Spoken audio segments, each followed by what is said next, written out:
आता माझं म्हणणं असं आहे की राहुल गांधींनी ते काम करावं ना. त्यांना अगोदरच माहिती मी दिलेली आहे. त्यांनी आता त्यांच्या काँग्रेस पक्षाच्या कार्यकर्त्यांना लावावं त्या ठिकाणी. राहुल गांधींनी एक प्रभाग घेतला असता, SIR याच्या ह्याच्याखाली या प्रभागातले एवढी मतदान बाजूला काढलेलं आहे ते अस्तित्वात नाही, म्हणून त्या कुटुंबाचाच फक्त एक मेळावा घेतला असता आणि त्या मेळाव्याला आपल्या सगळ्यांना जर बोलवलं असतं आणि आपल्या सगळ्यांसमोर ज्यांची नावं वगळलेली आहेत, आधार कार्ड घेऊन, रॅशन कार्ड घेऊन किंवा कुठलेही आयडेंटिटी कार्ड घेऊन जर समोरासमोर दाखवलं असतं तर इलेक्शन कमिशन फ्रॉड कमिट करतोय हे त्यांना सिद्ध करता आलं असतं.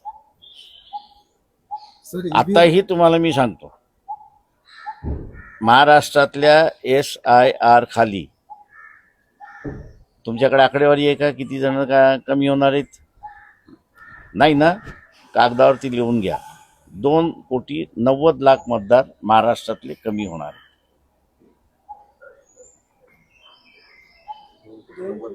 2,90,00,000. त्याच्यापैकी एकनाथ शिंदे यांच्या मतदारसंघामधले कमीत कमी 2.5 लाख म्हणजे त्यांचे जे खासदार आहेत आणि आमदार जिथे जिथे आहेत तिथे तिथे 30-30 हजार. हे 2,90,00,000 साहेब तुम्ही म्हणताय, यामध्ये अल्पसंख्याक मायनॉरिटीज आहेत का ओव्हरऑल? आता माझं म्हणणं असं आहे की राहुल गांधींनी ते काम करावं ना. त्यांना अगोदरच माहिती मी दिलेली आहे.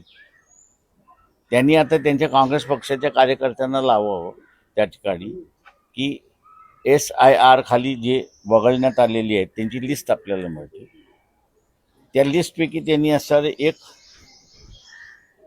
प्रभाग धरावा.